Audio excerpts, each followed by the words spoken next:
Everyone, welcome back again to Zimu Reality ITV. Panapo pamnosangane one murume anotaura makuhwa anonakidza anova iye DJ Spark Zimbabwe aka Mr. Mungwavi. Wanongwavha machi malatest anenge achiitika. Nyaya ndinayo panapa inyaya yaConfused naDJ Styler.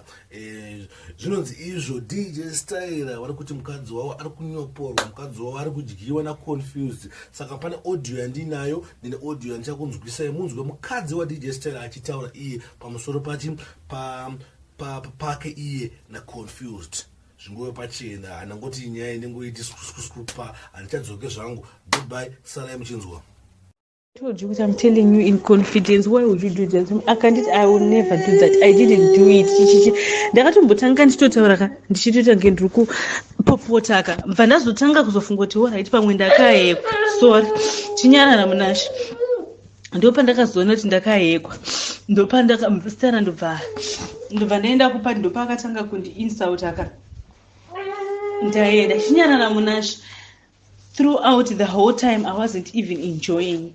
Ndichingochema like vanhu vakupesana kutozongondinyararidza zvoti unotokila mudhi yemunhu wese andika. Ndapedza kudaro ndauya kunoko iye azomufonera ndofunga neInstagram. Like I changed my Gmail, I changed everything on my phone nhasi makuseni nevanhu vanga ndinavo, but still somehow he still had access to my Instagram and my Facebook. Right now it's not even safe to talk. Confused akatosvika pakuti ndi-unfriend aka. Aminoti anga ichi changa chaitika aina Styler. Azondudza right now auya mandiri. Akatanga kunditi, hey, you're not even all that. I can date any girl that I want anytime.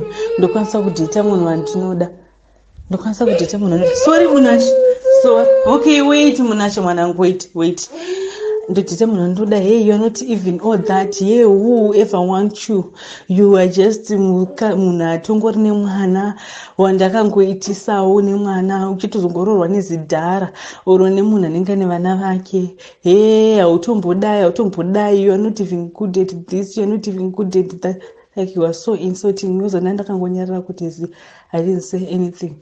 Afonera Confused kuti manje pane zvandatodza Confused kuti manje kutoudzwa kwako kuita pamwe anotokuda. Like how can he be like that?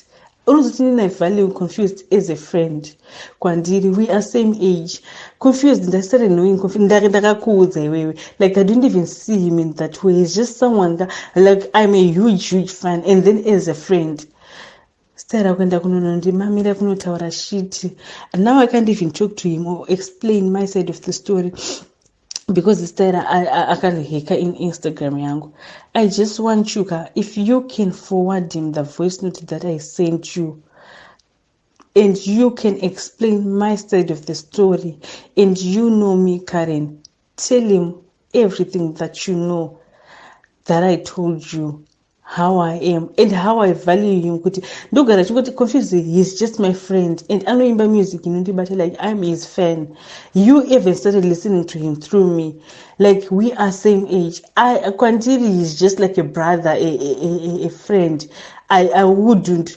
Why would I do that? I mean, I would go and stay like, but ndoda kungotika umudze how psycho he is. Like he hacks my phone, he does this, he doesn't want me to talk to people. Anopindura vanhu pa Facebook pangu, ma inbox angu anopindura vanhu vese vari mwese chingonzi unodana navo unoita say things zvekunyepa.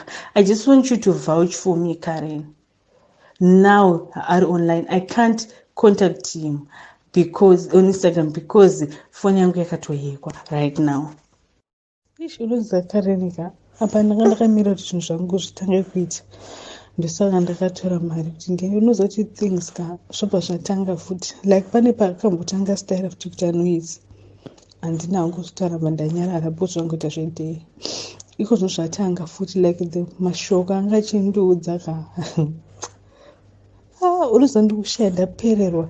Unozoti nezuro I went out with my friends katekete pijama party just for me kuti ndimboenda out there to clear my head. Mama ndo vakatondipa mari ekutenga mapijamas ndisina nekubhadhara kuti ndimbono clear my head. All I wanted was just one day of fun, but nezuro ndakapedzera ndakuti ndiri pane vanhu I started crying. I couldn't take it anymore. Ndichitumirwa mas insults naStyler. Nah. Sorry, Munash. Don't cry. Sorry, Nashin. Don't cry. Don't cry. Okay.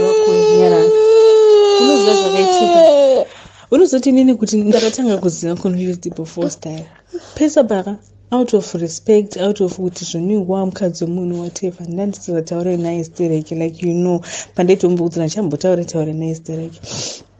So recently on Instagram pataitaura nyaya yetopic yezvecheating whatever ndabva nditokomenta then infact tanga kutotaura like kuinbox ndichitongomuudza like what I've been through but not even deep kana ndaingomuudza like kuti achinditestera sure nemapicture tinoona chichi ndikati has been like that chichi my life has been what ndichingotaura izvozvo ndichingomuudza like zvekuchita kwake nechichichi handambotaura kana zvinhu zvakawandisa.